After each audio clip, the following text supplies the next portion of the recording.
में श्रेष्ठ है। कौन सा श्रेष्ठ मार्ग है?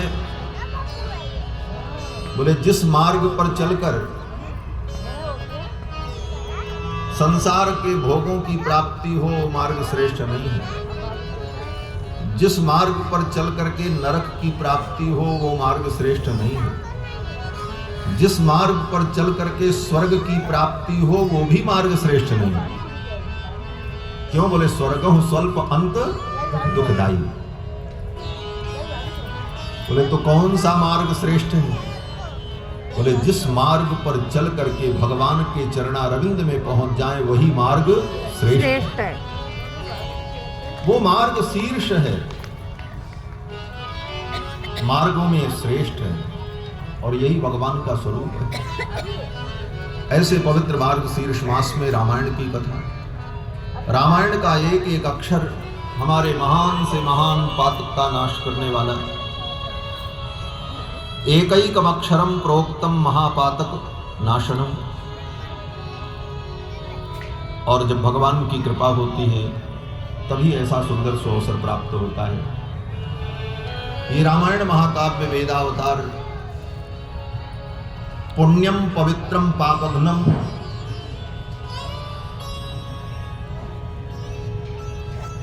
ये पाप का नाश करने वाला परम पवित्र पुण्यमय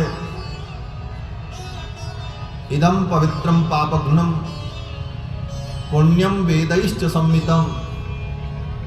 और वेद के सम्मित माने वेद के समान यह पठेद रामचरितम, इस रामचरित को जो पढ़ता है सर्व पापै ही प्रमुच्यते, तो समस्त पापों से मुक्त हो जाता है। एतदाख्यानम आयुष्यम, और ये आख्यान आयुष्य को प्रदान करने वाला है। रामायण की कथा सुनने और सुनाने से, पढ़ने और पढ़ाने से, स्वाध्याय करने से व्यक्ति के आयुष्य की वृद्धि होती है। एतदाख्यानम आयुष्यम पठन रामायणम नरः, अगर कोई नर इसे पढ़ता है तो उसका तो कल्याण होता ही है। सपुत्र पौत्रः, उसके पुत्र का भी कल्याण होता है। पौत्रः, उसके पौत्र का भी कल्याण हो जाता है। सगणः, और उसके जो गण हैं उन सब का कल्याण हो जाता है। सपुत्र पौत्र सगणः प्रेत्य स्वर्गे महीयते। पुत्र पौत्र और अपने परिजनों के सहित वो उत्तम लोक को प्राप्त करता है। ये रामायण वेदावतार, ये महान इतिहास है। इतिहास की कोटि में हमारे यहाँ दो ग्रंथों की गणना की जाती है। एक रामायण, वाल्मीकि रामायण, और एक महाभारत। रामायण और महाभारत ये दो इतिहास ग्रंथ हैं, ये पुराण नहीं है, ये स्मृति भी नहीं है। इनको इतिहास ग्रंथ कहा जाता है। एक त्रेता युग का इतिहास ग्रंथ है, एक द्वापर का इतिहास ग्रंथ।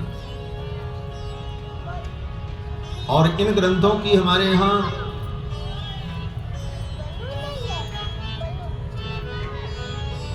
एक क्रम है। सर्वोपरि वेद है, और वेद के बाद स्मृति, मनु, याज्ञवल्क्य, शंख लिखित, व्यास, हारीत, ये स्मृतियां जो हैं, श्रुति के बाद दूसरे नंबर पर स्मृति और तीसरे नंबर पर इतिहास और चौथे नंबर पर पुराण। श्रुति, स्मृति, इतिहास, पुराण, ये ग्रंथों का क्रम है। क्योंकि शास्त्र के तात्पर्य का निर्णय करने के लिए बलाबल का विचार किया जाता है। शास्त्र के तात्पर्य को निर्णय करने के लिए जब बला बल का विचार होता है तो कौन सा शास्त्र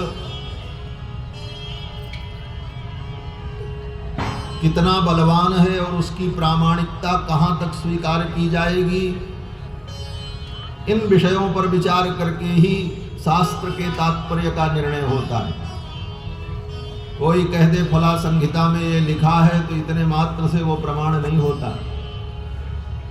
फला संहिता में ये ऐसा लिखा है बोले तो वहां से विचार शुरू होता कि संहिता में लिखा है और जो संहिता में लिखा है वो पुराणों के द्वारा अनुमोदित है कि नहीं है, और अगर पुराण ने उस विषय का अनुमोदन कहीं पर किया है तो क्या इतिहास में भी उसको माना गया है, और इतिहास ने भी उसको प्रामाणिक माना है तो क्या स्मृतियां कहीं उस विषय का संकेत कर रही हैं कि नहीं कर रही हैं, और स्मृतियां अगर संकेत कर रही हैं तो श्रुति में वेद में इसका मूल कहाँ है।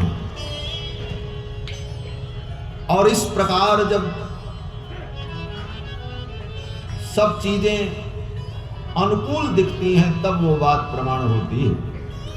ऐसे कोई कहते फला स्मृति में और फला संहिता में ऐसा लिखा है, फला व्यक्ति ने कहा है, तो इसका कोई मतलब नहीं होता हमारे यहाँ विद्वानों के बीच में शास्त्र के निर्णय में।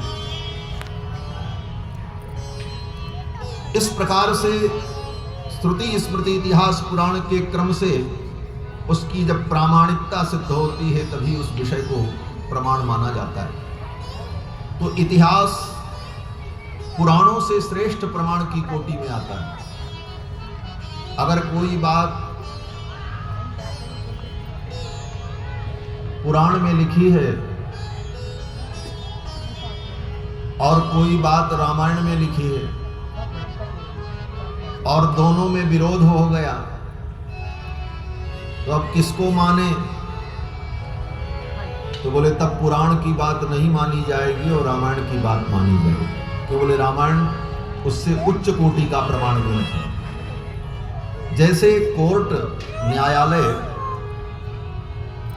जिला न्यायालय से लेकर सुप्रीम कोर्ट तक न्यायालय सब हैं, सब न्याय के लिए ही बने हैं, लेकिन सबकी प्रामाणिकता का एक दायरा होता है। जिला न्यायालय ने अगर कोई निर्णय दिया और उस निर्णय के खिलाफ सुप्रीम कोर्ट का निर्णय आ गया तो जिला न्यायालय का निर्णय अपने आप निरस्त हो जाता है।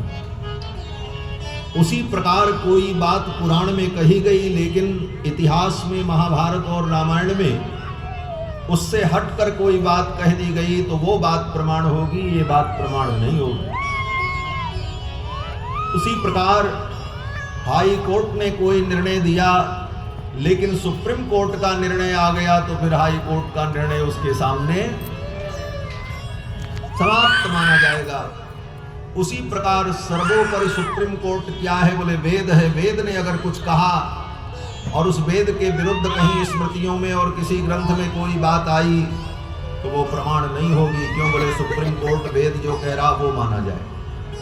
ये ग्रंथों की प्रामाणिकता और धर्म के तात्पर्य को सिद्ध करने के लिए सरणी तरीका है।